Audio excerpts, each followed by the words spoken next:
อากาศแดดเลยมื้อนี้พี่น้องเพิ่งดนอยู่นะอากาศทางนอกแดดอยู่หักเย็นห้อยๆอยู่พากันมานั่งกินลมชมวิวอยู่เนาะตัดต้นไม้ยังบ่ทันแล้วพ่อแม่พี่น้องแดดอ่อนจังหน่อยสิตัดอาจารย์ข้อควบมาอันตัดไม้ตายตัวนั้นเนี่ยปลายมันออกตัดออก ตัดลงเป็นหยังเนาะตัดใบปลาไว้แต่บนทันปูนี่มันลามขึ้นแล้วมันเกี่ยวไปโอ้มันพลอยไปแล้วยามันพอดีแล้วมันนั่นเบิดคนปลูกบักบัวบักยังนะจะหน่อยตัวเองขึ้นไปเอาพอดีตายตกลงพวกนี้ถึงผ่ากับเป็นสีข้ามสีฝางามพี่น้องมึงดูแดดไปทางนี้ก็ได้วันนี้เป็นซัมเมอร์ได้พี่น้องตัวนี้ว่านั่งอยู่ห่มหมักพั่มนี่บ่ว่าแต่ของเฮาเนาะบ่เป็นเนาะเขาไม่อินกับว่ามีช็อกซ้ำหน่วยมากันนั่นน่ะตอนว่าเรื่องนี้มันเป็นหิมแม่นในปีนี้ฤดูนี่มันเป็นน้ำหมอกซ่าลงข้างฤดูอันนั้นแม่นปีนี้ตั้งเป็นเบิดเป็นเราเป็นว่าน้ำหมอกตกข้างก็สิแม่นนั่นข้างคอยทางเอาเมื่อเปล่าแล้วมันหนาวเอาอย่างบ่ได้มันเย็นคูปีเนี่ยนั่นมันกระตกคือกันแต่ว่ามันเป็นยังติดจับปีนี้ว่าตกน้อยเดียวนึงเป็นแท่งนักยังบ่จับที่หน้าเติมบางแก๊สใบปิ้งบาร์บีคิวอยู่เนาะทักซีเคเซนนี่ปิ้งปันพี่ปันน้องกินจะมีโอกาสดูใช้สิมานั่งปิ้งอยู่นี่เนาะ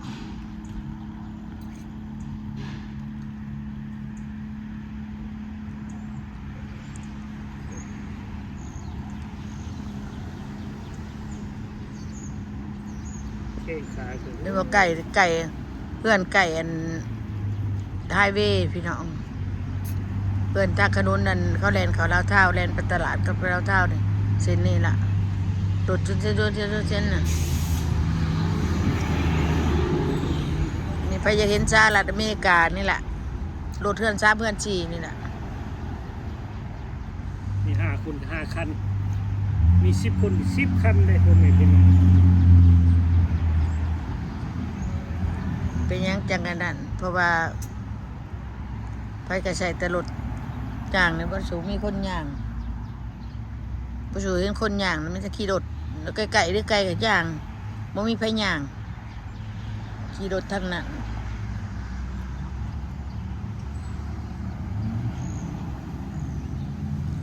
ว่ามีอย่างหรือเป็นยังคนบ่มักย่างไก่กับบ่ย่างคือเฮานี่แหละนี่ตลาดไก่นี่บ่ย่างเฉยขี่รถย่างไก่ก็คือว่าไก่จะได้แต่กระดาษว่าเบกคักกันเบ่งคักเบ่งแน่มันขึ้นไปสอบเลยมันมีวิการยากคือไปตากแดดด้วย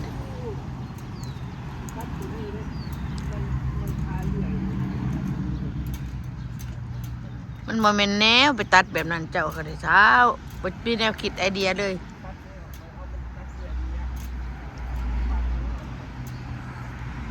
เต็มที่สิตัดมันก็ตัดยากนะตัดแบบนั้นนะจะเบิ่งมันคงไว้มาใช้ทักเจ้าไปจึงหูไม่ใช่ทักเจ้าเนี่ยจะบ่ยานวะมันโกยมากไฟสมาหับไหลมืออันเหาะได้ฮะหมดอันเหาะจะมาตัดงานนั่นนะก็ตัดงานนี่ก็อยากตัดไปตัดแบบนั้นโอ้บ่มันบอกว่าทั้งรู้เรื่องตัวน่ะในต้นกระเดบกันหน่อยต้นบักอันลำไยคือบ่แม่นงามนะเด้เนาะเอ้ยปุ่งขึ้นมาตะกี้ดินมันสิได้กินหมากี่บ่ได้แล้วมีดอกกระเถามีดอกเลยเฮ้ยฮะ เป็นดอกสี่ลักมาดู2 ลักที่เอาตัวนั้นมาค้าง เป็นดอกแล้วจะได้กินกระเดบแล้วเนาะจะได้อีกต้นหนึ่งมั้ยพ่อเฒ่าต้นหนึ่งไม่ใช่นี่เพราะมันร้ายใครมันงามซื่อๆโอ้เหยียบไร้พักกันจังค่อยออกอยู่ว่าพักกันนั้นพักปุ่มก็ดังแตกพักปุ่มก็ดังแตกพี่น้อง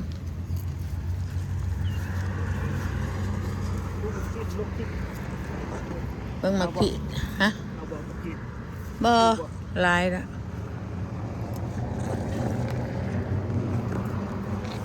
หมากใหม่เด็กต้นนี้นี่พอได้กินอยู่ เอาปูไว้นอกบ่ โอ้ย ครับครับ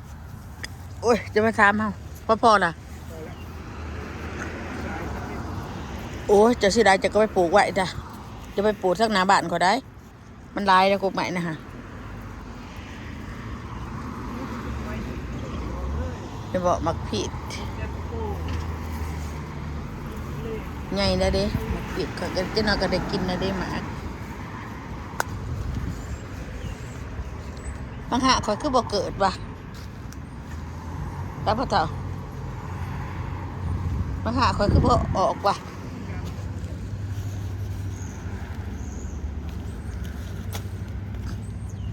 คือบ่เห็นแต่บ่แม่นสิเอาลงมาปลูกอีกว่ะได้ผักชีก็ได้ชีก็ได้หลายพอได้กินในพี่น้องผักชีก็กาดก็ได้เอาไหนมันบานๆนี่ก็เบี้ยบักเล่นเกิดอยู่ว่านี่บักเล่นได้แสบได้ถ้ามันเกิดก็สิจงไว้เลย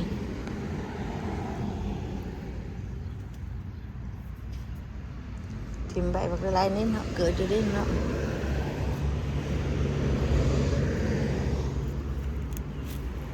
เกิดอยู่ของบไดโดดดับบักเล่นนี่มันแสบเลยพี่น้อง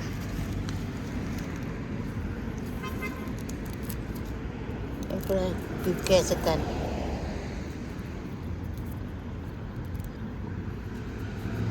บักเล่นนี่แสบได้มันแบบเป็นหวานบักเล่นท่านี่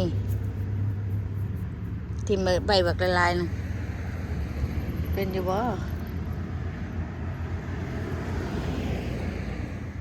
เขาไปใช้ดับพลทำเอาเสียมมาปลูกต้นมะพริกละได้โพดปลูกมันยังกระดักกระดอกนี่ก็ยังกินมาเบิดต้นนี่ก็ได้เนี่ยมันเป็นก้อนนี่มันเยือนชื่อได้นี่มันเยือนหนึ่ง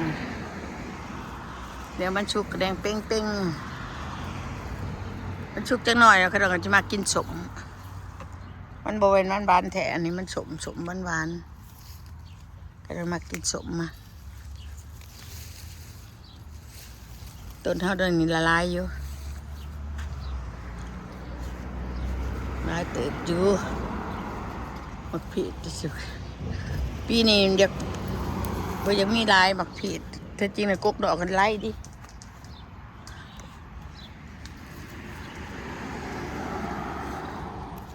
กกหนอกกันเป็นลายกกในนี่พอเป็นลายแล้วมันหากระเป็นเดิมเป็นอันปลูกผักบัวไว้พี่น้องผักบัวหัวปงนั่นได้มือมีนะมีแต่เครือบักทั่วป่ะนี่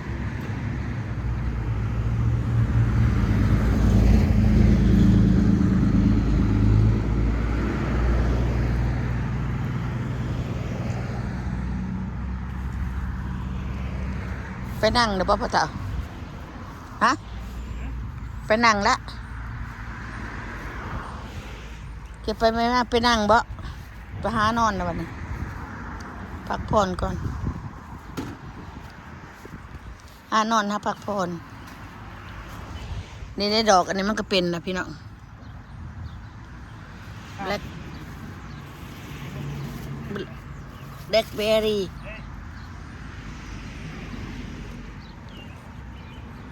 ยังบ่ปลูกขนาดบ่นอ พ่อบ่ปลูกพ่อแล้วต้นเดียวกับกินบ่เบิดเด้ดอกมันเป็นตายแล้วเป็นตัดต้นปีกายนี่ก็เป็นสิได้กินอยู่บ่หลายแล้วปีนี้มันเพราะว่าต้นมันยังอ่อนมันสิเป็นอีกว่ะนี่ตัดปีกายตัดออกเบิดเด้กินกับบ่เบิดเด้นี่มีดอกกันในหยอดมันก็มีดอกหน่วยใหญ่ได้เนี่ยขยอดใหญ่จังซี่มีดอกอยู่นี่เด้มีดอกอยู่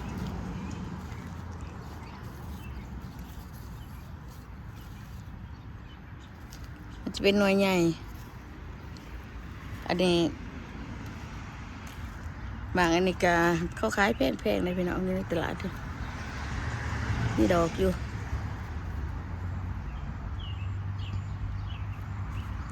พอได้กินบ่แม่นหยังดอกปลูกอย่างเด็กๆน้อยๆพอได้กินฮะ เบิดผืน ลิ้นพี่ดิ้งน้อยเด้อพ่อแม่พี่น้อง เอาบายเด้อ เห็นบ่พ่อแม่พี่น้อง บายเด้อพี่น้องอยู่ดีมีแห้ง บ๊ายบาย อย่าลืมกดติดตามคลิปต่อไปพี่น้องเอาไว้